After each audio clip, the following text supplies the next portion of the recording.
You sure you're ready for this? I'll do my best. Your best?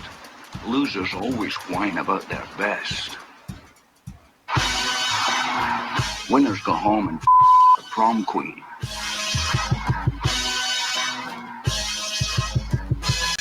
Welcome to the best soccer show. The best soccer show in the whole world. Here we go! It's JD and the Rod, America's best soccer show. Proud to be the day drinking of soccer podcasts, the originators of the way to American takes on the sport we call soccer, the best soccer call-in show ever created. Oh, and you're home for the hits, Jared. You're home for the hits like J. Rodius. Ooh, old school. And that's a very special J. Rodius ding off the top here. Not because you've said anything. Usually it takes Jared saying something. What's the word? Body? 1985. I would say I see something roadie. 1955. You have brought out the Rodi Rita, which we'll get to here in a second. But the reason I bring that up is because the reason I played it off the top is because we had a debate pre-show. Happened to be, we did not plan this. Yeah. And this has happened more than once that we come to the show wearing essentially the same thing. No, we're not wearing exactly the same. We weren't wearing exactly the same shirt, but they were the same color. Okay. Very similar. Mine wasn't a V-neck either. No, yours was not a V-neck. By the way, that is the shallowest of V's I've ever seen on a V. It's just a kiss of a V. Like it's not. I'm not going deep. I'm not looking for chest hair. Okay, it's just a little bit of a kiss of a V. And we were debating who should change. Like, like girls going to the club. Like, no, what? No, you can't wear that. It ended up working out for me aesthetically because you decided to go full California on us. It was hot, dude. Like I was sitting here, I was like dying. I was like, oh, I got to go check and see if the air conditioner's on. My wife had turned it off because she was going to open up the house, which is something we do in this time of year. You know, we just open up the doors. But this room, I can't do that because I'll have kids or dogs coming in the door. And and so I couldn't do it. While you were going to change into your very California tank top there. Well, you don't have tank tops in the rest of the country? No, we do. It just looks very California. Okay. I grabbed this while you were gone. The only way to bag a classy lady is to give her 2 tickets to the gun show. You did that while I was out of the room? While you were out of the room. Wow, I wasn't gone that long, dude. That was That's how the magic works. You surprised me, and you did it all pre-show. I did a pre-show. We got lots of stuff to talk about tonight. Soccer-wise, there's some soccer stuff to get into. Imagine that. Last week we inaugurated the career mixtape. We're going to continue to do that, Jared. Not necessarily in this forum. We'll maybe bring it back in the future on a regular show. But we got a very special collab happening with the Total Soccer Show coming up where we're going to do some career mixtape stuff. I'm excited about this. Yeah, so if everything goes well, tomorrow night we'll be recording with those folks and to be released. I think we're each going to take half the show and put it out on our feeds.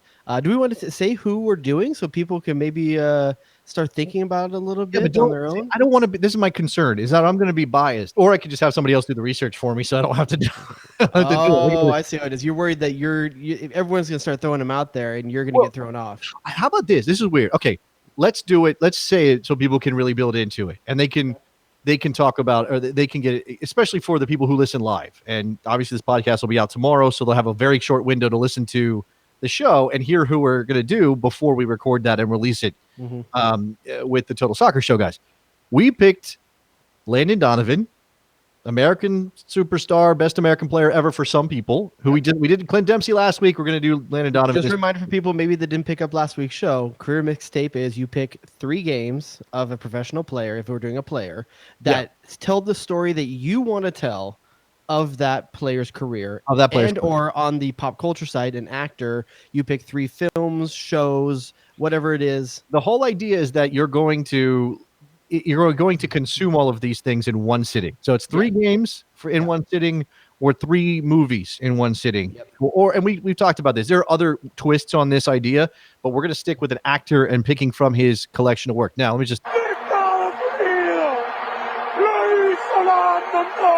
I'll put that out there because we're talking about Donovan, and who knows, maybe that game's going to come up in the Landon Donovan mixtape. And we might share some games. We might not. There's a lot to choose from. Do we want to give out the act? Because I think the actor is where I'm a little bit more intrigued about the possibilities. So you want people maybe to throw out their suggestions on the actor? No. I'm gonna. I want. We have what stories? All the different stories that could be told. You mean? We've chosen an actor that we're gonna do with Total Soccer Show guys. Mm. And what I'm saying is that his body of work is so large, varied, and across such a time span, and he's done a bunch of different stuff. Yeah, it's pretty hard. It's very possible that 4 different people will choose 4 completely different mixtapes and not even have a crossover in movie. I don't think that's true. I think you and I are likely to match on a couple. But I think it's possible with this individual. Should we tell people who that is because they can work theirs up and see if they match? Let's just say that this person's name is struggling in the tourism industry right now. That's a terrible.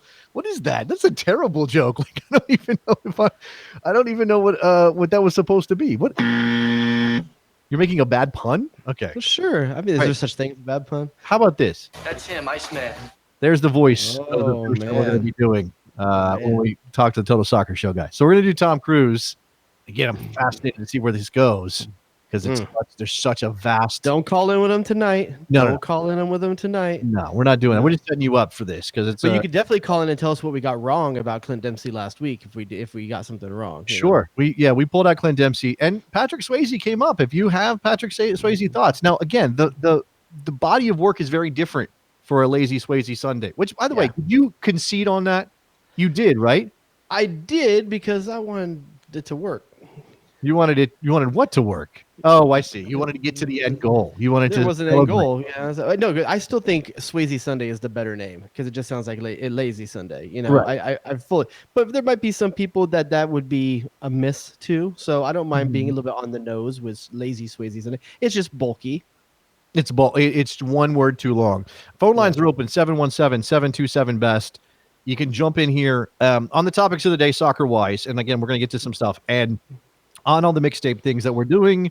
And how about this? As your communities start opening up, things are going to start maybe happening where you're living. What's the first thing you're going to be doing over the next couple of weeks? You call in with that too. Like, what's the thing that you're going to do first as all this stuff starts going up? It doesn't have to be soccer related, but it could be if you want it to be. Well, I got noticed today that my local indoor arena where I play may just not come back. Oh, Like it's the financial implications. How do you do it? How do people play recreational sports, and like how do you rub up against someone else that's sweating all the time? I don't know. It's a tough thing.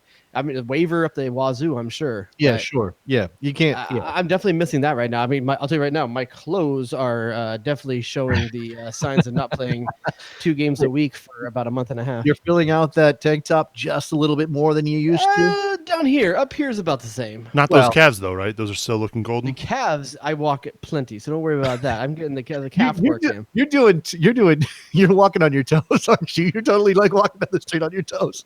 Sometimes you got to keep those in shape. That's my money makers down there. No, man, that's not. Damn, dog. Inappropriate. You slacked on the thirst calf. I think I got Thursday. too thirsty. I think I was scaring people. Well, we do need to up the Instagram game. We've done one Instagram live where we're talking while you were working with us. I have some thoughts. We can work some things out if people want to see us do certain things. I do think What I should do? We should do an Instagram live where I make the Roti Rita.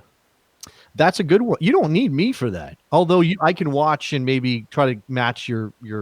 Yeah, I was gonna have the wife film it the other night, but then we had a cacophony of errors in our kitchen where the sink backed up and we had to defrost the freezer in the same day during a quarantine. Awesome. Oh, yeah, that's not fun. All right, Yeah. I would try. I would bring a recipe to the table, but I'm pretty. You got no Puerto Rican stuff you've learned from your time in the Rico? I mean, the go-to Puerto By the Rican. way, is that okay? The Rico? The Rico? I Can I mean, start referring to it as the Rico? never heard anybody call it that. I mean, Okay, that's an original. I'm okay with sure, that. Sure. The go-to drink in Puerto Rico is the pina colada, which they claim they invented in Puerto Rico. So, and my wife will enjoy a pina colada sans alcohol, which to me seems pointless. Pineapple But juice? Pineapple? What? Oh, And a little bit of cream? coconut. Yeah, the coconut and the pineapple together. That's a pina colada thing. I didn't used to like them. I'm into So them. she enjoys smoothies. Yeah, she does. She enjoys Okay. a good smoothie. Is she always sans alcohol or No. that's just- When she drinks, sometimes she'll have me make her a cocktail. I think you're going to show disdain here. Okay, just but reserve your judgment. If you're Okay. gonna tell me you blend your margaritas, I'm gonna like. No. Well, first of all, I don't know that I've ever made a margarita at home. So I made that. I'm not California enough for that. I don't know what that is. We When you haven't guys done- make it home on the East Coast, pour well, Guinness in a glass. no. I mean, if I drink, if I'm drinking a hard alcohol, I'm gonna just go for a whiskey. Like I'm just gonna. No, put but some what if bourbon you're on gonna top. sit outside? What drink do you make if you're gonna like sit outside on Well, your porch or in your this is what- backyard on a This is what I'm summer about to tell evening? you. This is what I'm about to tell you. So she'll say, "Make me a cocktail," and what she likes is fruit flavors. Okay, so we have passion fruit rum. Interesting. From Danku, which is a rum maker in Puerto Rico. That my wife is very brand loyal. So you're not going to get here to buy or drink any Bacardi. Like that's not going to happen. She has to get Danku. So she gets the Danku passion rum, and then she likes a little orange juice, a little passion fruit juice, extra passion, So what's it like to dating a girl in a sorority?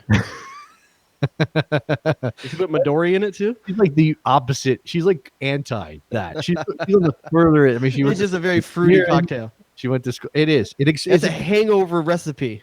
You could say that. It normally doesn't go that deep to get to that point. However, I do call it a Puerto Rican sunrise because it looks a little bit orange. You know, or you could rephrase it to the Rico. It's not calling it the Rico. It's not a Roti Rita. I'll tell you that. Is the drink smooth though? If it is, you could call it a Rico Suave. Call it a Rico Suave. All right, I'll give you a point for that. Sure, why not? Yeah. I don't. I'm no 1-0 point, on the night. no points for the bad Tom Cruise industry joke, but I'll give you. Also, I'm even. I'm batting 500. That's right. You're absolutely even. That's an all-star. I want to get to something. Okay, first things first, soccer wise, is soccer's coming back, or at least that's what I hear. Okay, so right now, if you speak German, the Belarusian league is playing. Has been the whole time. Some people are paying. Actually, it was weird. I didn't think about actually partaking in the Belarusian league, but I know it's big enough that people care that it's playing because I see like in my news updates or whatever on the internet, I saw a link for CBS saying going over the fixture list and like predictions and betting odds and stuff, and I'm like, how many players on every team end in the two letters OV? Probably a lot of them. Probably a lot of them. And Nicaragua is playing soccer. I don't know how good of a version of soccer that is, but it's a thing. I saw Turkey is going to try to get back, but really, they're going to be after the Bundesliga. I think they're starting after them. They are. Everybody's talking about the Bundesliga. Everybody's talking about Germany. They managed their coronavirus pandemic. Fans right now. What'd you say? How stoked are Liverpool fans right now? Why is that? They got a chance. They got a chance, man. If these other leagues are coming back, they still got a chance. Oh, I see. Well, look, they're going to win the title one way or the other. They're going to either win the title because they hand them the title after, a la Ligue 1 in France, where they just said, you know what, screw it, we're done.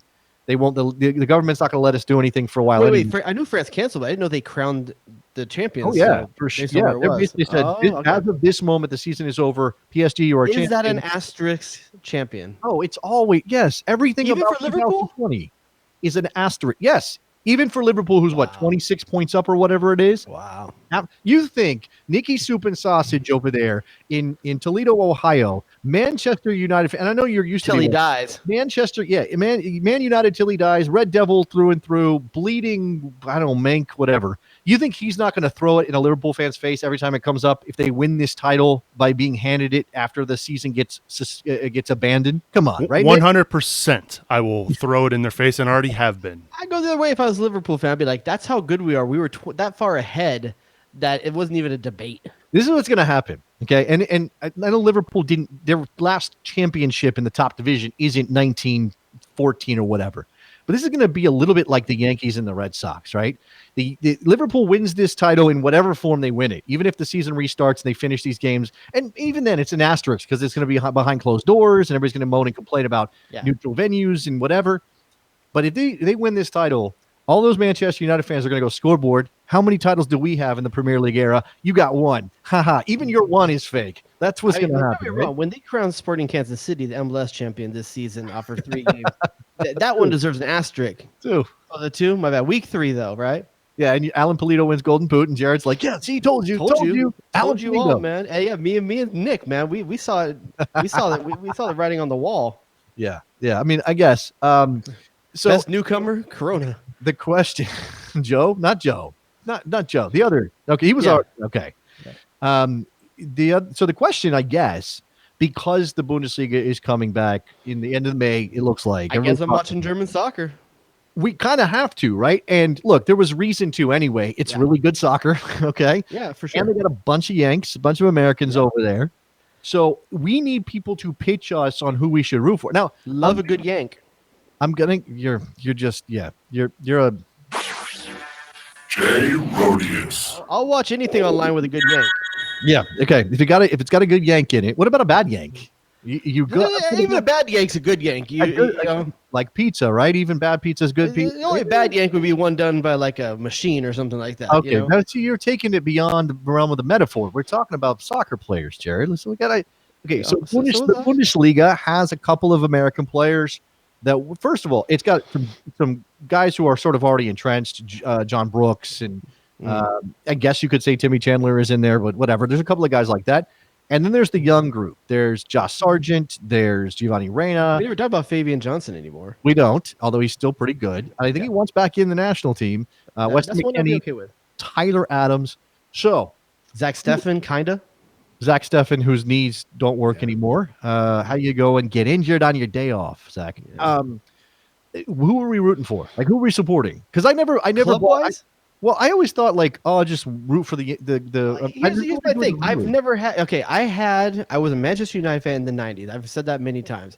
It was the team that came of age the same time I came of age in soccer, and it was amazing to watch. Yeah, you think of yourself as part of the class of '92. You're like, oh, absolutely, absolutely. Like, I mean, listen, those guys were within a couple years of me. We're just the boys together. Okay, they're around my age, you know, and they were. That was a game I could see every week. So, but then I had a lot of Bayern Munich stuff as well because my parents, my dad was stationed at just outside Munich, and my foreign exchange student that I had was a big Bayern Munich fan. Shout out to Fabian. I've always had some ties with Munich. I had another friend in high school where his number one favorite team was Bayern Munich. Okay. So if I was to, and plus they seem like the galaxy of Germany, right? Well, they are FC Hollywood, right? So that right there ties you to Munich just by. Does that mean 1860 is LAFC? I'll take that. Yeah, but I don't think they're obviously not as good, right? So it's not like they're not like LAFC. I don't know. Look, I always lean Dortmund. I mean, obviously because Pulisic was there and now Reina's there. Listen, I enjoyed them back in the day when Neven Subotic was there, and I would watch just to watch like the one Yank we hoped would like, oh, that's it. Come on, choose us. Yeah, that was your to that's make one of the best. That's one of the best Yanks that got away that most American soccer fans don't know about. People don't know the Neven Subotic story? Sure they do, because every time he comes up, somebody starts cursing out. I think there's a new generation that doesn't know who that Neven Subotic is. Okay, Neven Subotic played. He was. I guess he was. Do you think more Yank fans know Giuseppe Rossi or Neven Subotic? There's a pick your poison. Giuseppe. Okay, hold on. Let me. You know what? It's been a little while, man. I usually lead you better too. What'd you say? I wonder if we have Nick when we play Pick Your Poison. Booties come up on like in the screen, like just a big butt and a smile. Oh, no, or Belville DeVoe. Just have him come up in like in the corner. Belville DeVoe. He's producing the show. All right. So your question is: do you know more people know Neven Subotic or Giuseppe Rossi? There's okay, but do you think that at what age of the U.S. soccer fan does that switch though? Not switch, but maybe knows both. Yeah. I think you have to be over the age of 35, probably. To know Neven Subotic. To know Neven Subotic. Which is the bigger American that got away? It kind of depends on what you value, the defensive stuff that Subotic did or the goal scoring. I mean, look, goal scorers that's sexy, right? That's what we want. We want people who put the ball in the back of the net. Well, I'm going to say Subotic because Rossi was injured all the time anyway. So even if he had chosen the U.S., that there's probably a damaged goods thing there. Nick, what you got? I can tell you that I have not heard that name you're talking about right now. He doesn't know. And I'm 39. By the way, is it Subotic or Subotic? It says like Pulisic or Pulisic. It's one of those things. But Neven actually, he born there, claims Serbia or whatever. It doesn't. I mean, I couldn't tell you. I don't know the guy, but I'm going with what I said. Okay. By the way, if you want to still root for the guy, he's at Union Berlin right now, so you could. He had a nice welcoming going back to be Borussia Dortmund too a couple months ago when he went. Very completely wouldn't expect you to know this. How many appearances, Jared, did Neven Subotic have for Borussia Dortmund in his career? Oh man, he did a Champions League run with them. Maybe won it with them because I think They was didn't it win the Karofsky championship. there at the same time? No, they or won. finals. Excuse me, finalists. Excuse me. They were there. They were up there. They won one Bundesliga title when he was there, I think. But I think they got to a Champions League final when Karofsky was there as well. I think it was Karofsky who was there at the same time as Subotic. And I'm gonna say, you said how many total appearances? How many total appearances? Neven I Subotic, would say, let's see, 30 some games a season, 120. 196. Oof, that's a lot, man. Yeah, it's a ton. Workhorse. I wouldn't expect you to know that. All right, let's go to the phone lines. We'll talk to our old pal Jonathan Tannenwald. Ooh, the goalkeeper. Philly.com. Jay Tannenwald. What's up, John? Yeah. There's a caller here who has heard of Neven Subotic. Thank you. I mean, we'd be surprised if you hadn't. Is there anything that Jonathan Tannenwald hasn't heard of in American soccer? I don't know. Oh, there are many cultural references that I have no idea about, but that one I do get. Okay. All right. What's up, John? I wanted to. You were talking a few minutes ago about the Premier League, actually, and I wanted to get your opinion on something, and maybe also potentially express one of my own. Paul Barber, the CEO of Brighton and Hove Albion, which is in 15th place, went on the BBC radio and he said, "Neutral venues just simply changes the nature of the competition and what we would consider to be unfair and not the right way to go. My job is to represent Brighton and Hove Albion, and our interests are staying in the Premier League." Am I allowed to say no shit, Sherlock, to that?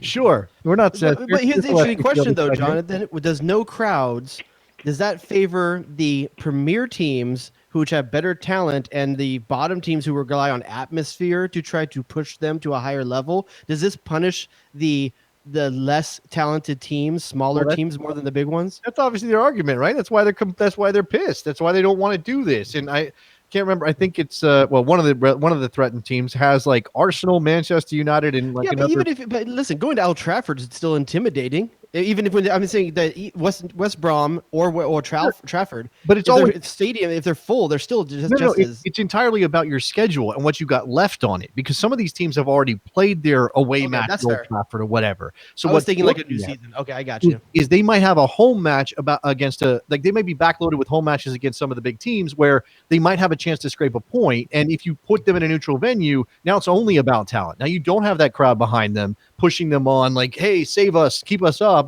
And then they miss out. And look, no matter what happens with the 2019-20 season in every one of these leagues, John, it's asterisk central. Like this is just going to have to happen some way, and everybody's going to have to get over it eventually.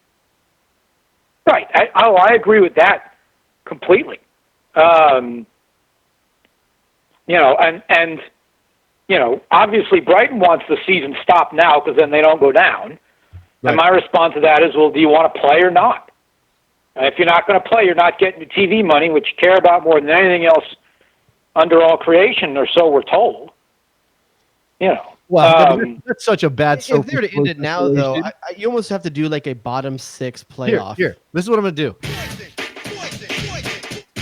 Play games at a neutral venue with no fans and risk going down because whatever the atmospheres aren't to your benefit, or even slightly to your benefit.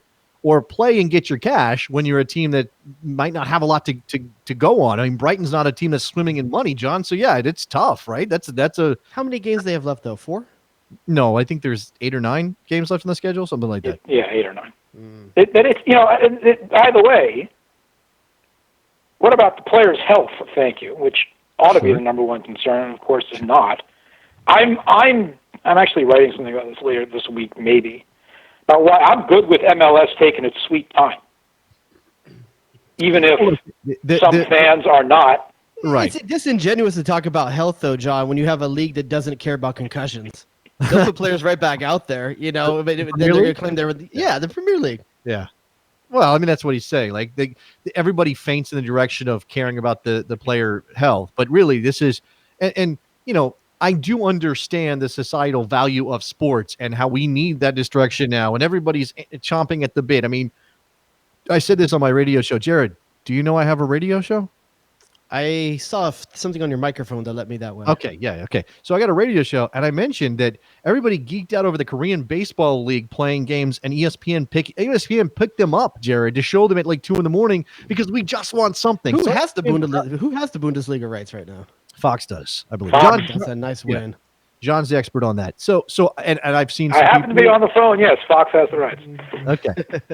I saw Christian Yari say, "Hey, why did Fox should put this on over the air, and maybe they get a huge number." And there's some of that. It's a cynical thing to think about, but maybe there's some of this grab the captive audience, be the first ones back on the field. Why do you think I want disc golf to come back so soon? They can get some big money, like big time exposure, man. No, we're not here to talk about banging chains or chain banging. Jonathan, what's your take on the best driver on the market these days? I don't play golf, Jared. Sorry. Oh, okay, my bad. Frisbee golf, John. It's not frisbee. Yeah, They call it. I think they're like frisbee folk. That's what they're called. Yeah, that's the way it is. Seriously, I'm going to have a hit put out. But listen, we got Jonathan on the phone right now, and I'd be remiss if I didn't ask him something about women's soccer, which I know he does a good job covering as well. Your take, Jonathan, just quickly on the news this week of U.S. soccer winning the lawsuit or the initial lawsuit over women's pay. Well, I'm angry in about 6 different directions. Is the answer? Got you most? Who are you? No, here's the question, John. Who are you angriest at? Like, who at the top of the list? Is it the judge? Is it the lawyers? Is it Kessler? Is it who is it? U.S. soccer. It's U.S. soccer. Okay. And it has been, and not in a, overly screaming, passionate way, or whatever. I mean, I've had conversations with people over there who I know and have known for a long time, and I think that the consensus among a lot of people, inside and out, and whatever the answer is, whether you're on U.S. soccer's side or the player's side, fix it. As the guy on Saturday Night Live famously said, just fix it. Yeah. And it's going to require both sides going to the table. It's going to require U.S. soccer writing a big check, and it might require the players coming to the table before they want to. I would not take that part of the equation out. They have to be willing to. But this is an interesting level set, though. Yeah. Because with this judgment in place, and you just had a complete overhaul of U.S. soccer's top levels, is this a chance to start over, come to the table, and find a new path towards an agreement, or is this too much bad blood at this point? No. Duh and or hello. It's 100% an opportunity to wash away some. Can the players get past that, though? I mean, because the players haven't changed. This is what and that's the burden that's on them. You're exactly right. Look, as 3 white guys talking about this issue, let's just acknowledge that. Yes. What I'll say is that the women's national team have dug their heels in. They've made this not just about them, but about women everywhere. They've brought, and that's great to a certain extent. I mean, obviously they deserve to get paid, for their work, and equal pay is certainly a justifiable cause. The question is, with this judge and his judgment now in record, which is basically like, look at the numbers, they made more, and obviously you could argue, well, the bonuses were bigger for the men, but you can't compare the bonuses, and they won everything, and the men didn't, and somehow they still only made that much more money. The question now is whether the women can afford, if they're going to be able to take the sort of hit themselves, ego-wise and public relations-wise, if they come to the table with a conciliatory tone. And money. These lawyers ain't cheap. It doesn't have to be an ego hit. I don't think, but what do I know? Again, we're 3 white men talking about this. But, if Cindy Cohn makes the phone call and the players' lawyers don't answer it because the voicemail doesn't say, yes, we're giving you this amount of money that you want,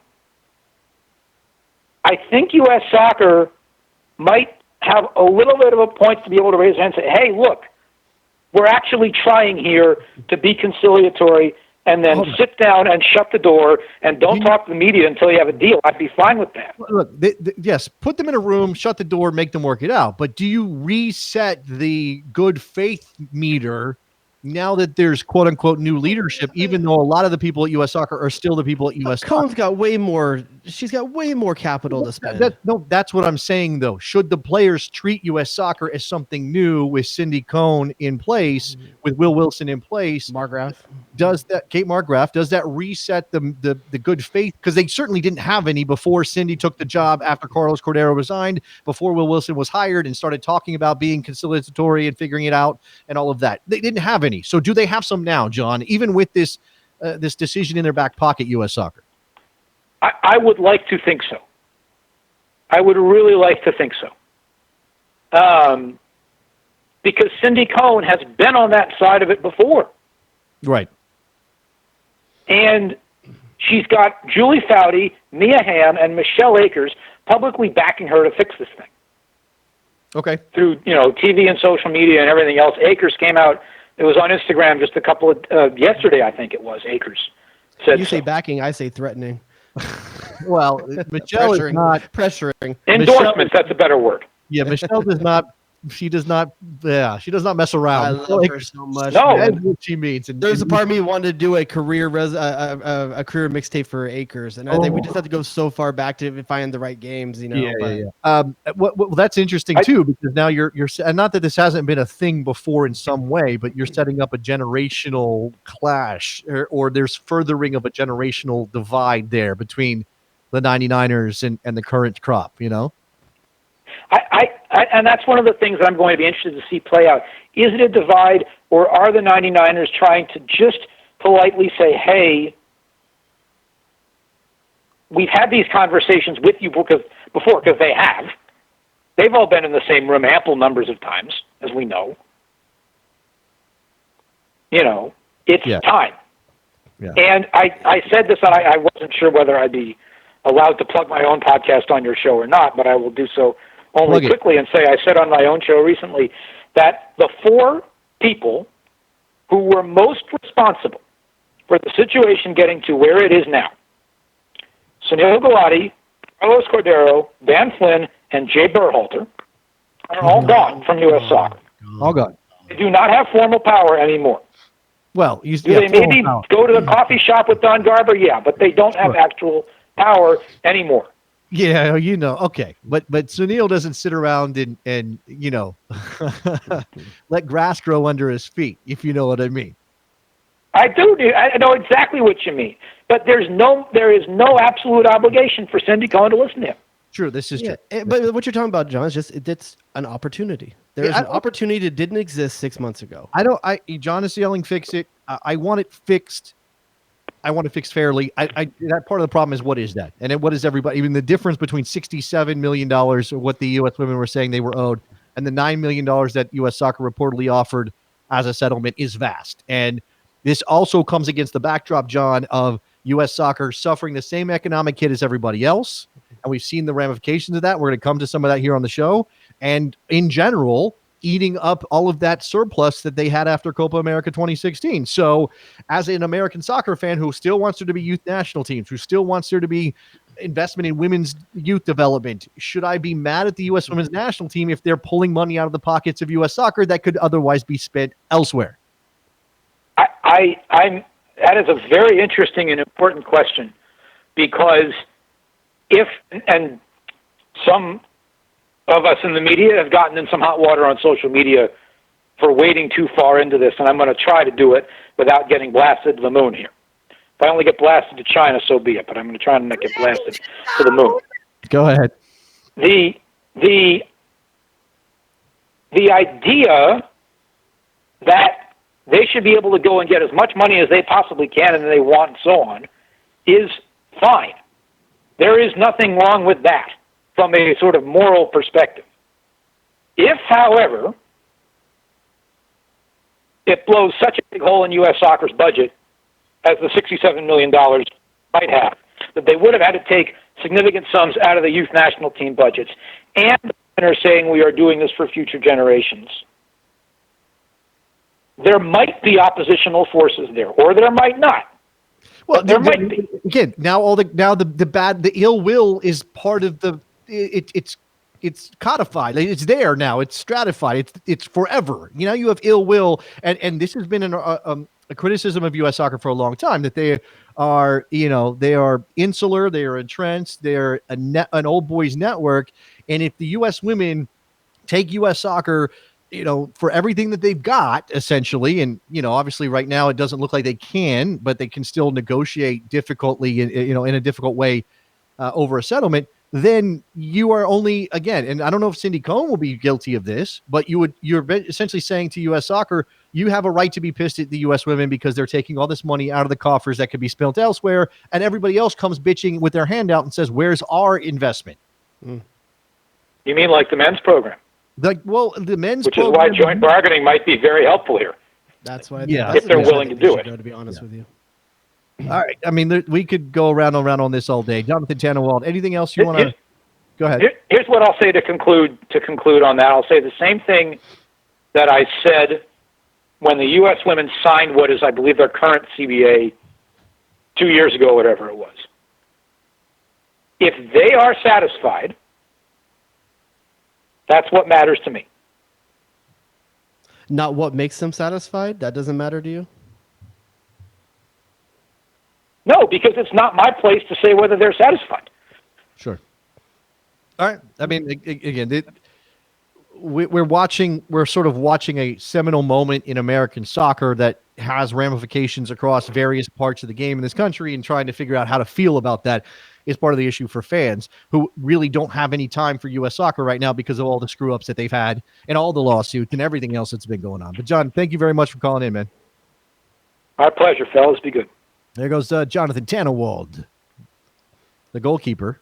The goalkeeper. Did we ever ask him? Did he play goalkeeper? I'm going to guess no. I mean, maybe he did as a kid. Maybe he is the shepherd for the soccer media in this country. Jonathan Tannenwald would have to play goalkeeper like Jorge Campos played goalkeeper. Let's just say that. Let me just say it that in a nice aggressively with offense. He wouldn't be a he wouldn't give be you way out of this. With offensive flair. Yeah, right. I can imagine Jonathan Tannenwald wearing Jorge Campos keeper kits. It'd be amazing. Can we do that, John? So awesome. Get on social media. It's gold, man. I think he would. All of his jerseys would be Ivy League college school colors. Something. Wait. Where did he go? You were Princeton or Clemson? Where did he go? No, I think he went. I want to say he went to Penn. Penn. Not Pitt. Sorry. Pitt and Penn are sorry. I meant to say Penn. All right, he went to Penn. So one thing that we talked about there briefly was some of the things that have been shut down, the money issues for U.S. soccer. I imagine that's what most people are attributing to the shutdown of the DA, which I don't think. Did we briefly touch on this in the last couple weeks? I don't know. Yeah, we did. We didn't talk about the club situation. We talked about U.S. soccer. Not everybody is concerned. A lot of people who listen to our show are just professional soccer. If there's anything the world of soccer that's true across the world in soccer, is that talent breeds money, and people will always find a way to take advantage of talent and make money off of it. Okay. So the fact that the DA isn't there isn't as concerning to me as what's going to take its place. Well, okay, so for anyone who doesn't know, U.S. Soccer shut down the Development Academy, which essentially was an elite league, for lack of a better way of describing it, for the top clubs, whether they be MLS academies or sometimes independent clubs, and there are a lot of them, very good ones across the country. They shut that down. Apparently, that cost them $12 million a year to run. So that's done. MLS is stepping into the void with their own elite development league for boys. Okay. Yeah. Now, on the girls' side, let me just say that this part of this context is that when U.S. Soccer launched the DA for boys, there was a thought they might do it for girls. Eventually, they did. Now it's a hard sell to me, though, because there's no path to professional for these clubs. Okay, well, that's part of it. But they, in the sense of being equitable, U.S. Soccer said, okay, if we got a boys development academy, we should have a girls. The problem with that is that the ECNL already existed and it kind of staked a claim to that level of soccer for girls in the United States. ECNL also has boys, but they were less entrenched with the boys than they were with the girls. Do you think the average women's soccer fan would rather MLS clubs start these who have more deeper pockets without a path to professional contracts with their teams or actually see the Courages and the Sky Blues Well, do sure. their own, But but who's with got the far cash? less resources. Yeah, well, that's the thing, right? So outside of the Thorn, Both of those scenarios seem F to me. They're they- totally messed up. okay, you just described women's soccer globally, right? You just Well, hit it on the head. that's why the national team development academy means something more to the women's side than the men's right now. Okay, that's They haven't fair. hit that 2.0 level yet, where the national team doesn't have to play such a big role in youth development. No, that's true. Women's game is developing fantastic, Well, but the infrastructure isn't there to take it out of the federal governments, the federal level Federation. down to the local level. You know, right, the federation level, which is mostly about scouting and talent identification. Okay, that's what you're saying now. And right now, in a I think it's more general about support than identification. okay, well, yeah, but That's what costs money, is the supporting these teams and fielding them and traveling them and all that kind of stuff. subsidies in those areas are a big deal for sure.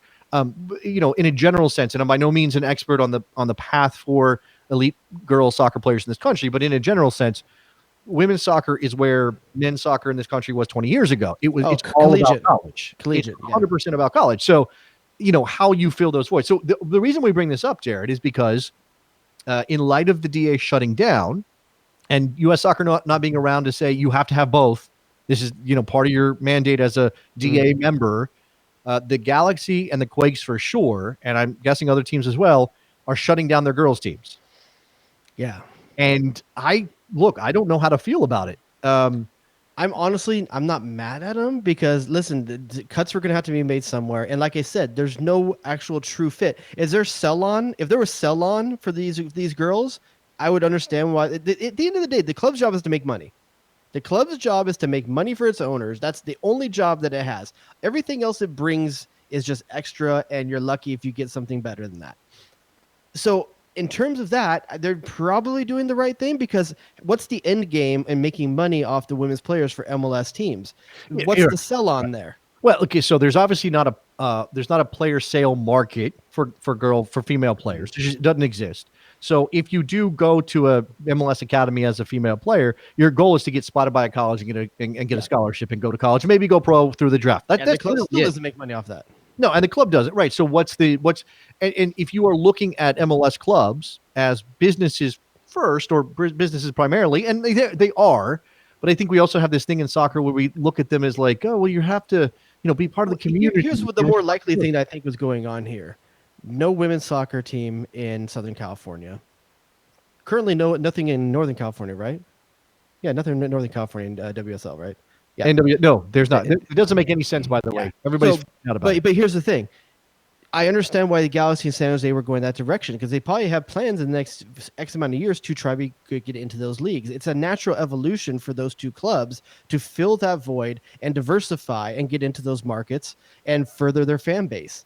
But right now, with everything that's going on, and you have to trim fat, that's the fat you're going to trim, because that's down the road. Right. Before you get so far into the red that you can't come out, you're going to trim some of that fat. It's funny to me, though, and this is I'm not sorry to refer to that as fat, but it's honestly, that's the way it kind of is in terms of economics. It's just funny to me, the economics, the things you mentioned, because this isn't necessarily about girls academy teams, but one year I'm reading that we've got to have U9 teams in professional academies, and we've got to start them young, and we got to get them into the mix, and we got to get them through X, Y, or Z, and they need all this instruction. And then the next year I'm reading that the top minds say, we shouldn't have teams until U13 at the earliest, because you got to give kids a chance to play unstructured and to grow and to be on their own.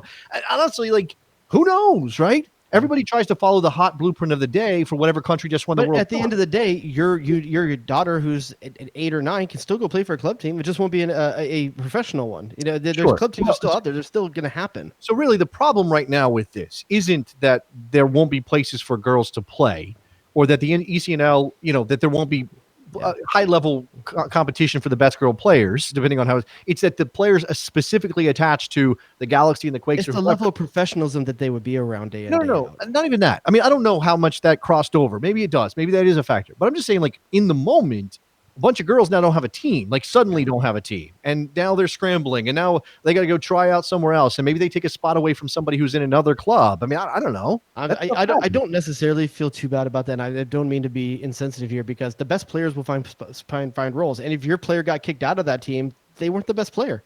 It's a natural evolution kind of thing. Like the best will find places to play. Yeah, that's true. That is I'm very. sorry if your dog on their team. I'm sorry if your son's not the best on your team. My son's not the best on my team. If he's gonna lose the starting spot. He's gonna lose the starting spot, even if I'm coaching. That's brutal, man.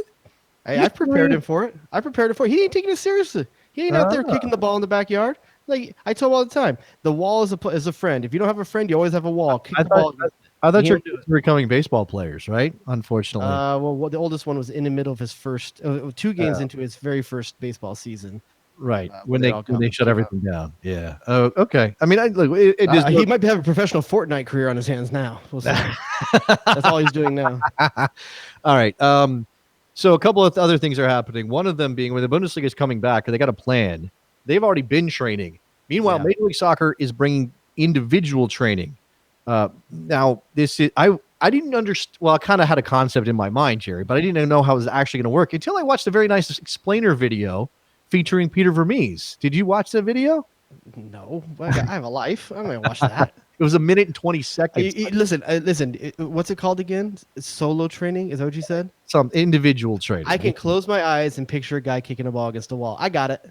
Okay, no, actually, and it's you should watch the video. Solo training is what I tell my wife I do when I close the door or in the shower. Honey, I'm in here solo training. I'm getting ready for the big fight. Give ready. 5 more minutes. I'm doing this for you too. I'm training as fast as I can. Okay. Rigorously. The way this works, and again, I watched a 1 minute and 20-second video. Peter Vermees. It was a graphic, first a graphic of like the layout of their facility. So you have a parking lot, and they went to, so there's like 2 practice fields, and each one has 4 quadrants. Okay, 1 through 8. And so for the 2 fields, then they show the parking lot, and they actually show how far apart each player has to park. Okay, it's going too far. They pull into the parking lot, and this is where we cut to live, actual like acted version of this happening. So they cut to the parking lot. A player's in his car. The tester, the health tester, whatever he's called, waves the guy over. He comes out. They do the temperature check. They do whatever. They check him out. Mm-hmm. Once he's cleared, he then goes jogging onto the field, and he rolls out his balls. And now he's in his own quadrant, all by his lonesome, Jerry, like all alone. So do the coaches and trainers even get near them to give them instruction on what they should be doing, or just it's freestyle? Do what you want, homie. I don't. That's a good question. Like, are they yelling stuff out? Like, Tom, here's what you could do. You could do chipping practice from quadrant to quadrant. But the balls have to be sanitized, so you can't even do that. It's touching leather. It's not even touching your body. No, man, I'm telling you, you can't. What if I cough and the molecules drop onto the ball, and then the ball's contaminated, and I kick it over to Jorge, and Jorge gets. Okay, here's the thing. What's the point of training then? Like you can't check the ball. What's the point of training if you're not even going to be able to put 11 guys, 22 guys on the field to play a game? I don't know. I don't know. You could take out. It's to satisfy the fact that they're doing something. That's the only reason this is happening right now, just to say they're doing something. Maybe, but it's the facility, right? It's getting the players out of their houses and back into something that's even close, like just a little bit close to training. Like, to give social media something to do other than tweet out videos from 1999. How many of those players are going to end up naming the balls that they have out on their quadrants? Like, Wilson. Okay, it's not actually a Wilson, so you're not going to do that, Garber. Right? What's the brand right now for MLS? Adidas. Adidas. Yeah. So did you see that if you bid enough money, you can replace Don Garber's signature on the ball? Yeah, is that something that is that cool? That's cool. It's like wanting to be principal. How much is that worth? How much is that worth? How much? I'm not paying to be principal for a day. What are you talking about? Like, so I can sign like. Here's the thing: if he told me I could write anything I wanted, yeah, right. Like, imagine if someone out there that had a lot of money could go pro rel till I die and put that on the ball or something like that, pro rel for life, for life, for life, yeah. Or like suck it, Don Garber. Like, what if they did something like that? I mean, if you could put anything you wanted on it, then I'd be interested. Yeah. But if it's just someone else's signature, I would sign. If it was me, I would sign Dong Arbor instead of. I'd put Chuck Blazer was framed. Chucky B, no, Chucky B. That's the damn dog. You're not free Chucky B's dead. You can't free him, but yeah. Yeah, where are the cats? We want to know what happened to the cats and the blue macaw. Where is that? Where are those animals? Like we got man. Tiger King. That was in Trump Plaza Tower too, right? Yeah, he was in Trump Tower in New York City. Multiple apartments, putting that sweet God, cash. can you imagine how many development academies we could have funded with the money that they slushed out? Oh, you don't even want to know how dirty all that was. Super dirty. God. Super And people have the balls to say we don't have the money to do things. You know, when you think about the money you got thrown around to get Qatar the World Cup and Russia, Well, that's why everybody hates the federation is because they or soccer administrators in general because everybody's just got their hands. We can't pay right in women. there. We can't pay women, but a guy can have a macaw in Trump Tower. Yeah, and ride around on And a a rascal rascal. and have a Hummer in New York City, which is the dumbest. You probably had to pay for 3 parking spots just to park the damn. Okay, I'm not gonna lie though, the rascal seems like a good purchase.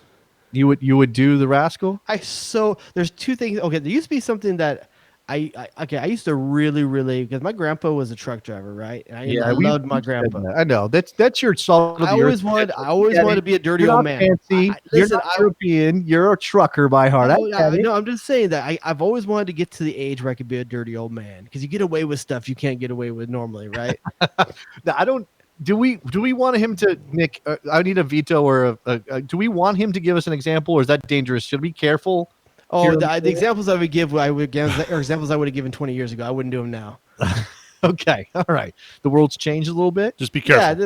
I can't be as dirty as I wanted to be. Yeah. But the other thing was, I am embracing the time where all my soccer injuries and mileage on my body breaks it down to a point where I got to ride a rascal. And here's the thing: I'm gonna fly a raccoon tail off the back of it. But okay, like a jalopy. Man, I don't know that there's any way. Like once you choose to go full. Here's the thing: can I have an alcoholic beverage on a rascal? I don't think there's a license to drive a rascal. The open containers laws would still apply, right? So basically, what you're saying is I just need to have a lid on it. Yeah, you need to hide what you're doing. Like, oh, this is. I just got this from 7-Eleven. It's my mountain. And here's the other thing: how many drinks could you have before you couldn't navigate a rascal? Well, what are we talking about? Top speed of what? 8-10 miles an hour? Something maybe. Like yeah. Not even that. You get a gnarly crack in the sidewalk, though. You know what I would watch in lieu of sports happening right now? Rascal race. Oh, we can't do that. Still social distancing. No, drag racing, man. Rascal drag racing. Yeah. You want to do that? Can you soup it up? Like, can you put? No, it's just guys on rascals and drag. Danger zone. Okay, I don't know what that was. Wrong drop, but okay. That's what drag races. Never mind. Wait, that's not what those are. You're just repurposing pop culture references now. That's not even a joke. Like, you didn't even get there on your own. We got to talk about CONCACAF. We got to talk about qualifying. Here's what's happening as we spend more time with no soccer. We're going to get to the point where international dates are getting eaten up, right? So the Nations League's not happening. That was planned for June. I didn't understand that anyway, so that's fine. I know you don't like new things. You're too old. I don't understand its purpose. You have a backwards hat. Tell me, what was the purpose of the Nations League? To get some of the smaller countries more games. So what's that got to do with me? What's that got to do with me? That is that's the. What's that got to do with me? How is it making everybody Christian Roldan better to go play like some 2 mile wide island in the Caribbean? Okay, welcome to Libertarian Talk with Jared Dubois here. What's it got to do with me? I mean, I asked you what listen, I'm not crying that the Nations League ain't around. Well, no, I get it. As an American soccer fan, I understand that you're not. I'm just telling you what the purpose was. Now, this was all part of Victor Magdaliani's plan to improve CONCACAF, right? And we have to admit that CONCACAF lags behind most of the regions of the world. Wouldn't it be nice if we were more competitive? Then they would give us more spots, et cetera, et cetera. I mean, this is one of those things. It's kind of weird. Like, it's the people who cheer SEC. And my team already didn't qualify for World Cup. I don't want these other teams to get better. Why do you care about the SEC? You shouldn't root for Alabama if you're an LSU fan. Screw that. That's crazy. Everything you're saying right now sounds like Latin to me. I don't understand anything you're saying. You're just saying letters. Okay. The point is that, should you root for your confederation or should you want improvement in your confederation? I'll root for my confederation when my team doesn't have a vested interest. If my federation, I rooted for my federation with the last World Cup because my team sucked and didn't make it. Okay. You did. Who'd you root for? Costa Rica. Okay. The Ticos are, yeah, okay.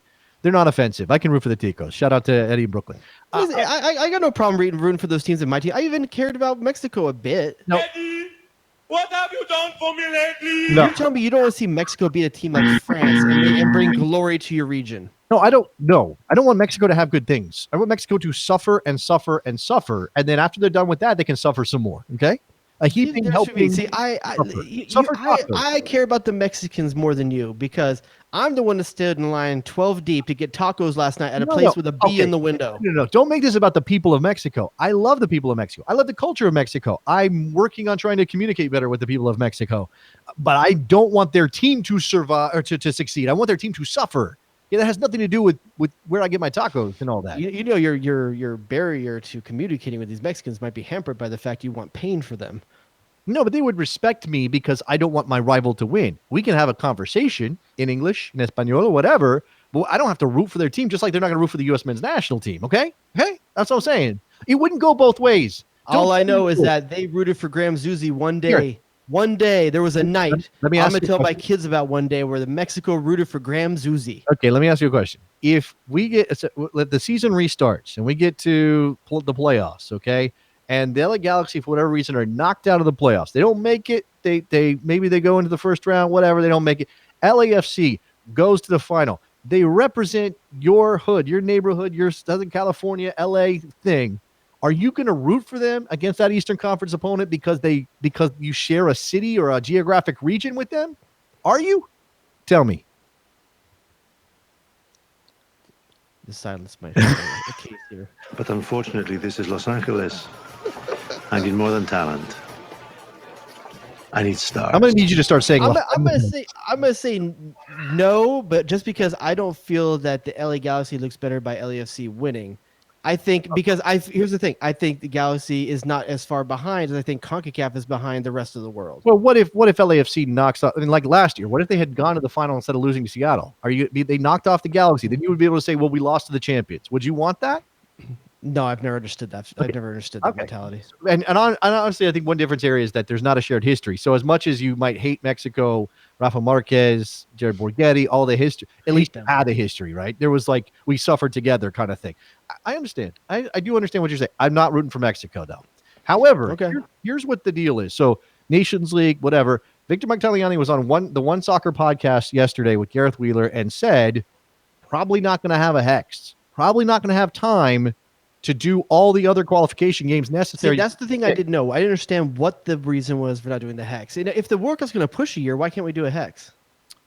Well, nobody's committed to the World Cup pushing a year. What are you talking about? It's been talked about it pushing a year. I mean, everything's being talked about. That's the thing. We don't know anything. So I understand now. I didn't understand. I even read the article that you had shot me over by, and the one thing I didn't get was the reasoning why. Okay, so it's a time thing, assuming the World Cup doesn't push. It's not even about the hex itself. It's about the games that lead up. It's about not the other teams who would qualify for the hex by virtue of their FIFA ranking not having a chance to gain points to qualify for the hex. That's the whole thing. Because, for example, and Canada is just because they're right there on the edge and they got this young talent, they haven't had a chance, or they won't get a chance if a bunch of games are canceled, to earn the points to get to the top 6 of the FIFA rankings in CONCACAF so they can participate in the hex. So is that fair? Is there competitive integrity in that? If you just say, what's that got to do with me?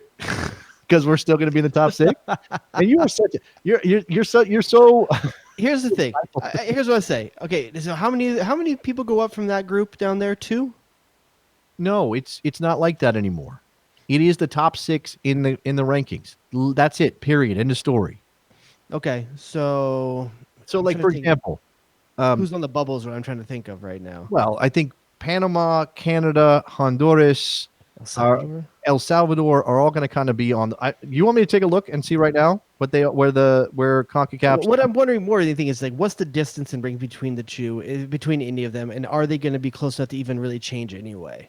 Well, there is some tight math down there. Okay, so it is. Here's the thing: do any of us really understand how FIFA rankings work anyway? But people do the math. Okay, I'm not a math guy. I hate math. Not gonna do it. But people do it, especially Canadians who care a lot about whether a team makes the hex.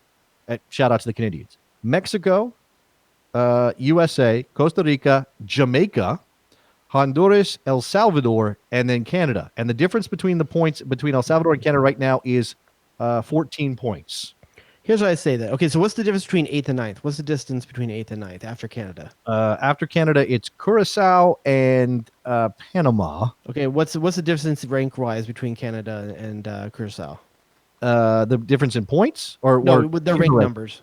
73 for Canada, 80 for Curacao. Oh, that's closer than I would have wanted. Okay, because I would say you go to an 8-team, just do it a full 8-team tournament. Yeah, that's 8. I think something like that is probably we're gonna. You're gonna have to, if they're gonna look. If you can't play games, you're gonna have to find a criteria. Probably it's gonna be the FIFA rankings. If you don't think it's fair that there's, that Canada didn't get a chance to play more games to get themselves into the top 6, well then okay, maybe you make it 8 just because Here's what I say you do: you scrap the next Gold Cup. Okay. You do an 8-team tournament.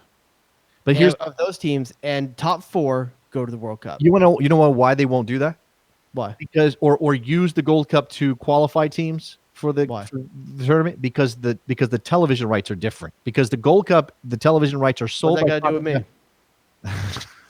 Okay, you just want to wish away all these actual problems. But here's the thing: that shouldn't be an actual problem. Okay, that really shouldn't be an actual problem because television rights are screwed right now anyway. Well, they're screwed. That's true. That's true to a certain extent. Everything should be negotiable at this point. Everything, like how many players on the field, whether you can bring in players from outside your country. I don't know. Just kidding. I don't know. How many times a week I get to lay down with a lady? Okay, sure. Whatever you need, Jared. I'm telling you, my number's double. So at this point, and we had contemplated the end of the hex for 2026 for a couple of reasons. One, even if the United States, Canada, Mexico are not granted automatic bids, which most host countries are and have been in the past, or all host countries have been in the past, Jared, still a 48-team field would make the hex pointless because more than likely CONCACAF would double the number of spots, and we just everybody. I'd just like to see make either this Nations League or the Gold Cup mean something in terms of World Cup bids. If you win the Nations League or you win the Gold Cup, you get a spot in the World Cup. But then everyone else plays for the last ones. You should be able to secure by winning a regional tournament. You should get to a berth, kind of like they do with the Confederations Cup. Why does not the winner of the Gold Cup just get a berth to the World Cup? That's a good question. You want me to call up Victor Bagtagliani? It's literally a tournament of the teams that are going to play in the Hex anyway. Get me Vic on the phone. Vic Bagtagliani. The only reason I can not to do it is because it's hosted in one country. That's the only reason I can think not to do that. Do you think we're reputable? We used to do guests. Do you think we're reputable enough at this point to get the president to CONCACAF? We didn't know who he was till you said his name twice tonight. Back in the day, I talked to Modigliani is one of my favorite 20th century artists. You got some Tagliani hanging up on your walls at home? I would love to have Modigliani, but I can't afford it. No, it's a real artist, by the way. I thought that was that new wine you were trying to get your hands on, the Modigliani. No, that's not the one. You don't have $2. You don't have a buddy that's got some Modigliani in the cellar that he can hand you. I can find someone that got some. Okay, I mean people, right? I know people that know people. Did I tell you that last weekend I should have been sleeping on a winery and I was not? I had a weekend booked on a winery vineyard, the winery house on a vineyard for the weekend. I was going to have a dinner at a restaurant in wine country with 14 courses that only seats 12 people a night. Like this was the weekend that I was full adulting. This is the full adulting thing I've ever heard in my entire dude. I don't get to do it often, man. So when I do it, I'm gonna do it. And by the way, well, I'm not gonna say much more because my wife would be mad at me. But it was. I was going to go full adulting, and listen. People got way worse during Corona than me, but for a moment, if I can just be super, be selfish, man. Go ahead. The floor is yours. Corona effed me over, man. I was going to have a big old weekend. I was going to have so much wine, so much good food, no kids. Oh, damn. So you're going to leave out the other thing you were hoping to have a lot of, right? You're going to leave that one out. I felt like that was unspoken. You're not going to give me a chance to hit the button. Okay. All right. Just say corks were the only thing they're going to be popping that weekend. Jay Rodius. Okay. All right. Was there anything else on the agenda this evening that made sense? Can I do a couple recs real quick? You want to do recs? A rec. I'm going to do a rec real quick. All right. A recommendation. Okay. Oh. So, Netflix show. Oh, here we go. Only 7 episodes and really good. Have you seen I'm Not Okay With This? No, I have not watched that. Check that out. Very cool show. Did you Oh watch wait, Into, no, Into the no. Effing World? Did you watch that? Stop. I have watched that show. Never You mind. did? Really watched entire thing. Loved it. Yeah, we Absolutely. did in 2 nights. Yeah, Really, it really was good. That's the same guy that did Into the Effing World, like the Yeah, British but show. that show, as far as I'm aware, doesn't have some of the other elements that I'm not okay with this has. No, it is not as far down the road as the British one. Is that a spoiler, by the way?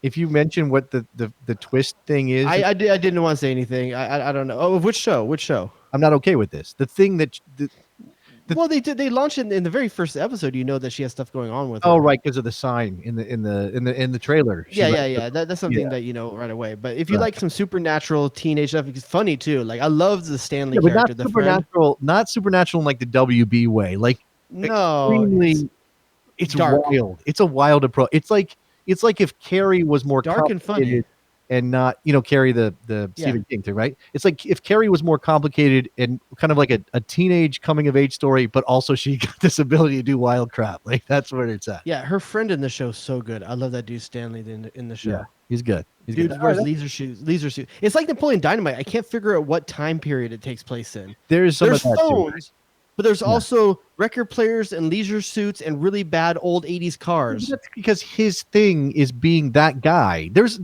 Every high school has that guy who dresses like he comes out of Yeah, 1977. but they're not on phones nearly as much as you would expect them to be. That's not realistic. Well, maybe that's a choice of the creator, the director, the writers, because obviously if you treat it realistically, kids are on their phone all the damn time. It's like you can't even. Yeah, there's very little things at all that are modern in that show, though. Okay. It's just also very poor neighborhood too. It's But like a rundown Pennsylvania factory town or something. Like that's the. Wow, why are you talking crap on Pennsylvania? Damn. I mean, my grandfather's from Pennsylvania. I'm not talking about crap on Pennsylvania. They got rundown towns everywhere. Nick knows all about rundown towns. He lives John in Ohio. Tannenwald just turned off the show. Rust Belt, what? That's what you're all about. That's what I'm saying. That's what I'm. Way to kick the goalkeeper. I got to raise the roof on Rust Belt from Nicky Soup and Sausage. All right, That's my wreck. That's my wreck. I want to give you a wreck, but I want to balance that. But I don't think either of the things I'm currently watching with my wife would be up your alley. I don't think that they would. Okay. One of them is I'm gonna guess I'm just gonna miss you culturally with this. Okay. Has either one of you? Let's find out here. You're putting Nick on this? Yeah, Nicky Soup and Sausage is definitely. I know he doesn't know this person. I'm not sure about you. I'm gonna put it at 15% chance you know this. Do you know who Nicky Jam is? Either one of you individuals. I'm out. All right. Was that one of the guitar players from Motley Crue? No. Shout out to all the white middle-aged people on this program. Nicky Jam is a reggaeton artist. Okay. He's what's a reggaeton? Reggaeton is a kind of music. It's like an offshoot of the I Boston. told you the other day that's the official music of every indoor soccer facility in Southern California. Reggaeton, Puerto Rican music has taken over. You can't go if you go out into the world when everything goes back to normal. You can't go more than 2 or 3 stops before you're hearing some Puerto Rican music. But he is a musician, a reggaeton artist. It's a show about it's a biographical thing, biographical series, and then they mix in a couple of like interviews with him where he talks about his life. Like, mom was a drug addict, and he got wrapped up in gang stuff in Puerto Rico, and he's trying to make music with Daddy. You guys know Daddy Yankee. I remember that the first time around was called gangster rap. Okay, but it's like sort of like gangster rap Puerto Rico style. Okay. So gangster rap with steel drums. You're gonna piss off so many people. You're just gonna walk into some stuff. You think I care? No. What's that got to do with me? That's one thing we're watching. It's in Spanish, subtitles. It's a thing. So what network is it on? Like what channel or what? It's on Netflix. It ran on Telemundo like last year or something, but it's also uncensored. So I don't know if they ran it on Telemundo with boobs and everything. Oh, I'm in now. Wow, that's a game changer. Okay, it's called El Ganador. Okay, Nicky Jam El Ganador, which means the winner. Okay, so there you go. I needed that. Yeah. So and the other thing is Outer Banks. Do you know about Outer Banks? No. Okay, so Netflix hasn't thrown Outer Banks in front of either one of you people? No. Nope. Okay. Outer Banks is like it's pretty standard group of kids live in a beach town kind of stuff, except Jersey Shore. This one has it's drama. So it has the group of local poor kids or regular kids, and then they're like always set up against the rich kids. Oh, the outsiders. Yeah. So it's sort of, and then one of the kids in the group that you focus on, his dad is like a treasure hunter, went missing. Yes. But he's trying to put together the clues to find. So what you're saying is this is the Goonies and Outsiders and Jersey Shore put together. It could fall into those territories. Yeah, sure. Yes. Sure. Yes. With a little bit of Southern flair because it happens in North Carolina. Is there a gym? Or gym. tan? Or laundry? No, there's no gyms, stands, or laundries. Oh, okay. These kids don't have the cash for that. What state does it take place in? You just the said Outer North Banks Carolina. North Carolina. Yeah. That's the thing I should have known. Well, that place is referred to that Well, or something. there's the Outer Banks is like a region of North Carolina. The Outer Banks are sort of like, they're a beach destination for people who don't go to California. Okay. Yeah. What state? What state was Jonestown in? What's the lost colony of what is Jamestown? that? Jamestown. That's Virginia, right? Virginia. Yeah, that's in Virginia. Okay. That's a couple. I'm listening to a podcast on that right now. That's a couple hours north of the Outer Banks. Outer Banks or OBX, as it's sometimes known for people on the East Coast. You might know that. You might know the Outer Banks. East Coast stuff. You do like the treasure hunting stuff. I like the treasure hunting part. So does that play a decent role in it? Oh yeah, that's central. They're trying to find this. You reckon me a treasure hunting show. I could be in on this. Okay, well, there's also some teenage drama stuff in there too. If you're okay with that, like that's the thing that hooks my wife. I just wrecked. I'm not okay with this teenage stuff. Oh, here's a wreck. It's not a show. It's a movie. It's called The Half of It, I think. Okay. It's one of those Netflix movies that is kind of a teenage coming of age story, but they're doing them really well. This is Chinese girl. Well, she's American, but she was born in China. Her dad's Chinese, doesn't speak much English. In Washington State, and then it's kind of a Cyrano de Bergerac situation where this guy asked her to write notes to the girl he liked, and it gets interesting from there. So it is Cyrano de Bergerac. Yeah, but it's got a twist to it. It's got Is Steve Martin in it? No, unfortunately, no. He's not in this. I got a good rec for you. The show is this movie about a young girl who goes away to a camp with her family, and she ends up needing to dance to fill in for a girl that needs an operation. No. Where have I seen this movie before? I don't know. It takes place in the 60s, maybe late 50s, early 60s. It's early 60s. It was the year of John F. Kennedy being shot before it happened. So 63. 63. Yeah, you're right. So 63. Stay with me here. And the girl's parents don't know that she's doing all this. Hold on. Does this have one of the guys from Law and Order in it? Is he in this? I don't think Patrick Swayze was in Law and Order, so I'm gonna say no. No, but her dad was. Maybe I'm. I know. I did for a fact too. I know. Exactly. Don't ruin the around, Nick. Damn it, Nick. That's my cue to sit down. Nick. Read the room. I'm out. Jerry Orbach is the gentleman we're talking. All right. By the way, Jerry Orbach in the scene where she walks away from him and he starts tearing up afterward, it gets me every time. Legitimately such a good actor. Very good actor. Absolutely. I love that guy.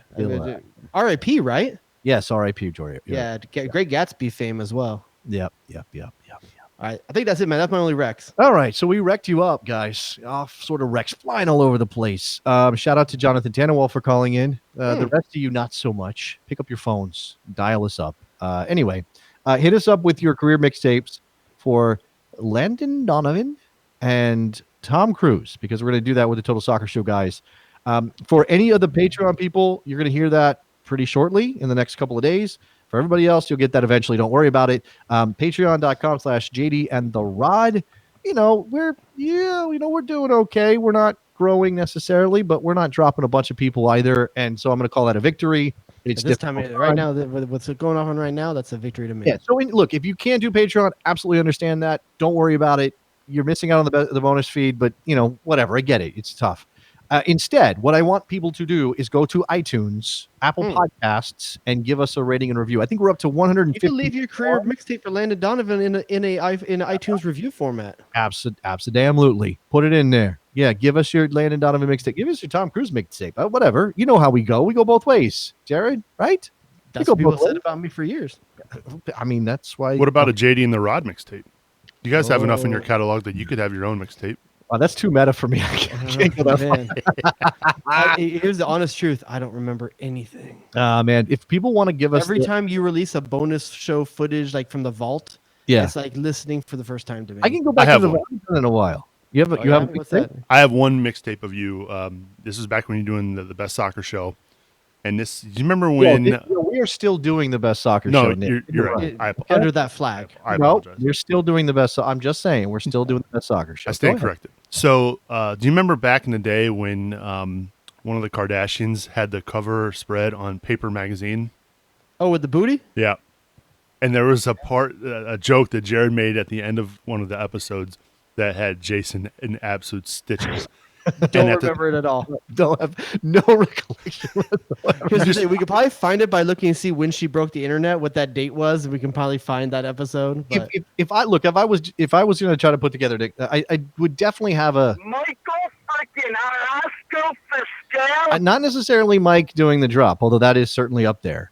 But remember when we made some bet, and maybe it was about winning at the Azteca or something, and I was forced to write MOF on my head. yeah, yes, on your forehead, because you said there's no way that they were going to win that game in at the Azteca.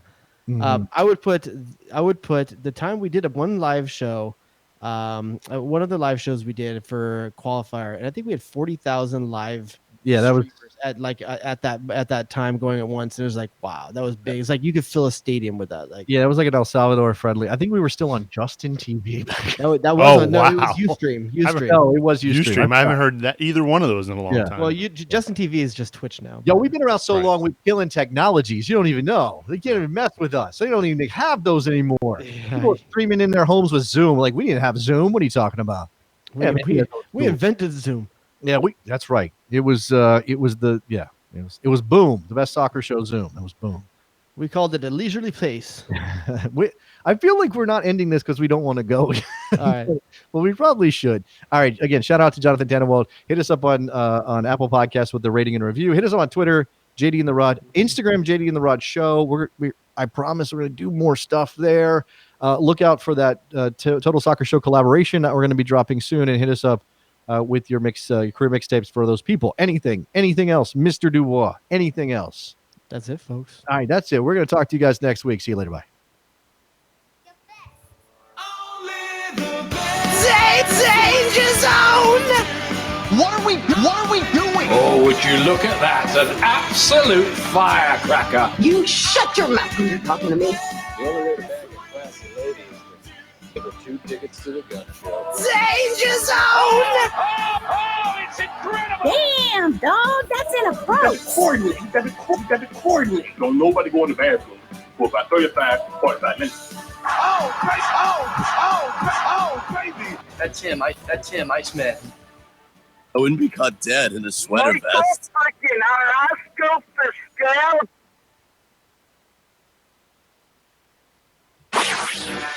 Jay Rodius.